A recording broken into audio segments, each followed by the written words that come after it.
Hikaru Fujii and his award-winning work playing Japanese, 2017, at the BankART Studio NYK in Yokohama. Photo Yokohama. The Nissan Art Award has named Hikaru Fujii the winner of its 2017 Grand Prix. The artist will receive around $44,500 as well as the opportunity to participate in a 3-month residency program at the International Studio and Curatorial Program in New York. Founded in 2013 to celebrate achievements in contemporary art, the biennial award honors emerging Japanese artists.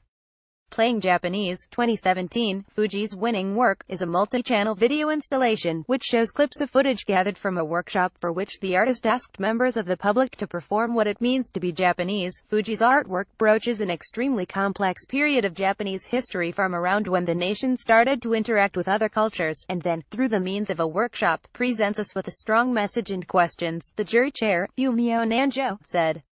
Responding also to the state of affairs in the world today, his superb work transcends cultures and nationalities to resonate with all kinds of people. Maureen May, Fujii and 4 other artists were chosen as finalists by a jury comprising Nanjo, director of Tokyo's Mori Art Museum Jean Deloise, director of the Palais de Tokyo in Paris Sunjin Kim, director of Seoul's Art Sanja Center Jessica Morgan, director of the Dia Art Foundation in New York and Lawrence Rinder, director and chief curator of the Berkeley Museum and Pacific Film Archive.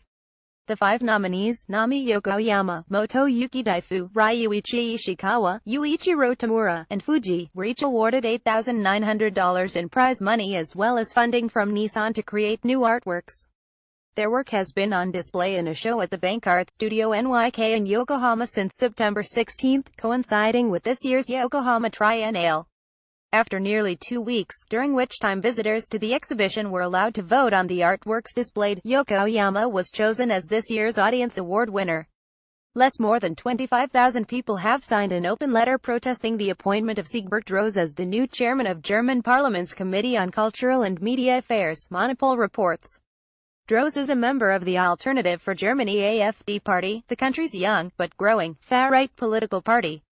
Published on September 26, the open letter, for freedom and diversity in art and culture, was sent to members of the Council of Elders of the German Bundestag and to the other main German political parties. It reads: the AfD, a right-wing radical party, is moving into the German Bundestag for the first time, unashamedly undermining the principles of our coexistence in this country. These new developments call for a clear attitude from all Democrats in the Bundestag, beyond any coalition tactical considerations. It cannot happen that, in the struggle for spheres of influence, the AfD injects its nationalist poison into the debates within one of the most sensitive, most important places of our parliamentary system, German cultural policy. It is therefore imperative to prevent the AfD from chairing the Culture Committee. More signatories of the open letter include actress Iris Berben, artistic director of the Camp Nagel performance space Amelie Deufelhard, author and journalist Tanya Dckers, editor of Kulturaustausch Culture Exchange magazine Ronald Grtz, cellist and conductor Christian Hppner, author and filmmaker Alfred Holighaus, German dramaturge and director Ulrich Kohn, director of the Badisches Landesmuseum Eckert Khne, theater producer Sherman Langhoff, president of the Goethe Institute Klaus-Dieter Lehmann, president of the German Commission for UNESCO, Verena Metzmann-Gold, film director and screenwriter Janine Mirpfel, director of the Berliner Festspiel Thomas Oberender, president of the Prussian Cultural Heritage Foundation Hermann Parzinger, director of Haus der Kultur in der Welt Bernd Scherer, Oliver Schitt, cultural politician, cultural manager, and pianist, UNESCO chair of cultural policy for the arts and development Wolfgang Schneider, former president of the Academy of Arts at Berlin Klaus Stack, and the director of the German Cultural Council, Olaf Zimmermann. In response, Droz issued the following statement: our young party has specifically made the preservation and promotion of tradition, art, and culture a central task. The development of our culture as the sum of national and European values can provide cultural self-definition as well as give stability, purpose, and meaning to people of other cultures. AfD became the 3rd largest political party after the Bundestag elections on September 24, when it secured 12.6% of the vote. The Bundestag committees are made up of deputies from the various parties, according to their political power within the government. Les painter Larry Rivers Center with Artists Talk on Art board members Doug Shear and Vernina Nemec at an event on February 17, 1995. Photo Smithsonian Archives of American Art. More than 500 New York panel discussions, screenings, and public dialogues about art have been procured by the Smithsonian's Archives of American Art.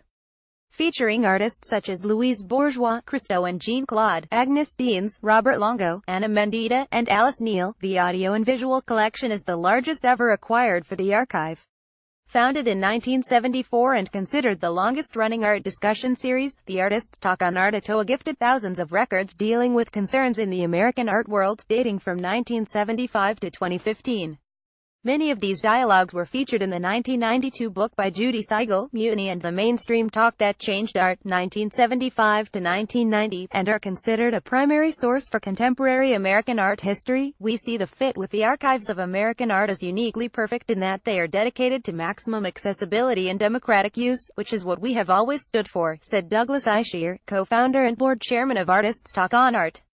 We were courted by a number of institutions and only archives of American art possessed the experience, capability, massive capacity, and appreciation of our historic content, which is what convinced us to choose them. Marek Ha, director of the Archives of American Art, said in a statement how invaluable these artist talks are. Artists Talk on Art continues a venerable tradition, extending back to the 19th century, of artists gathering in studios and clubs to talk about issues of common concern.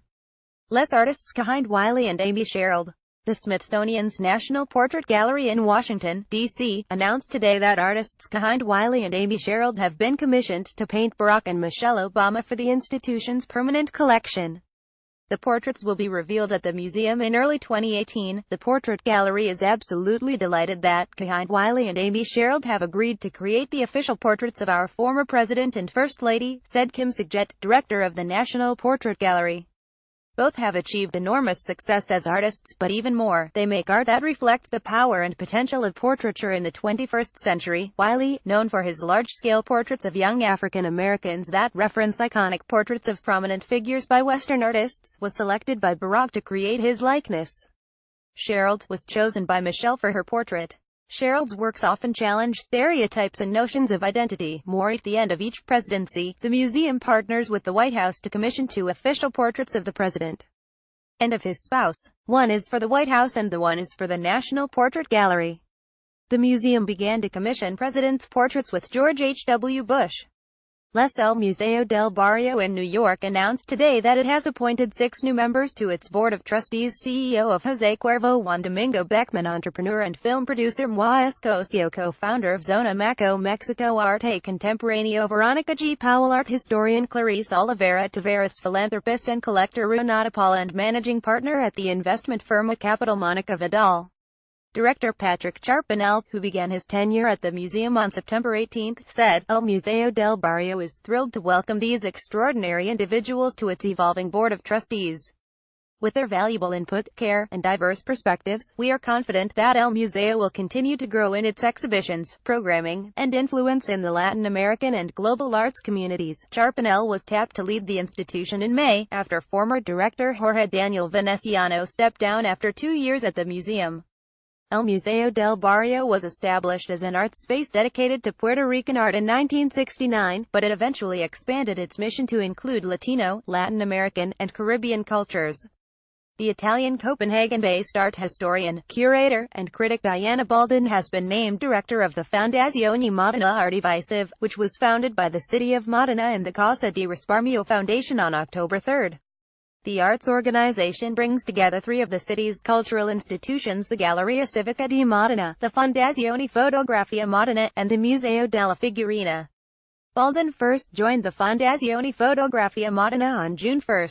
Previously, she was director of Momkonstal and Index, the Swedish contemporary art foundation, where she staged solo exhibitions by Nina Bayer, Goshka Makuga, Ad Reinhardt, Lily Reynaud Warp, and Hamos Obernig, among others. Prior to her appointments in Sweden, she worked at the Academy of Fine Arts Vienna as curator in residence and as a member of its teaching staff. The Fondazione Modena Artivisive aims to strengthen the individual identities of the 3 institutions while presenting an exhibition program that showcases the 21st century art practices of various disciplines and promotes the organization's collections of contemporary art.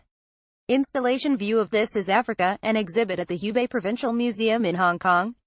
The Hubei Provincial Museum in Wuhan, China, has pulled its This is Africa exhibit, which featured photographs of Africans show side-by-side images of animals, after it received complaints that the section was racist. Russell Goldman and Adam Wu of the New York Times report. The offending works included a photograph of a young boy who appears to be yelling, next to a howling chimpanzee, and a man and a lion who are both baring their teeth.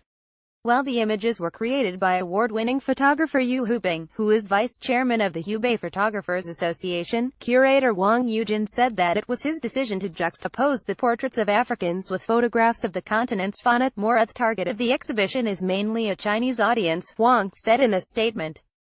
He added that comparisons between people and animals is common in China, and in some cases it's even considered a compliment since many people believe in the Chinese zodiac as well as proverbs, which often refer to the animal kingdom. Wang was made aware of the racist implications of the exhibit after several African visitors to the museum complained, and to show respect for our African friends' opinions, the works were taken down. The show, which was supposed to end this week, was viewed by more than 170,000 people.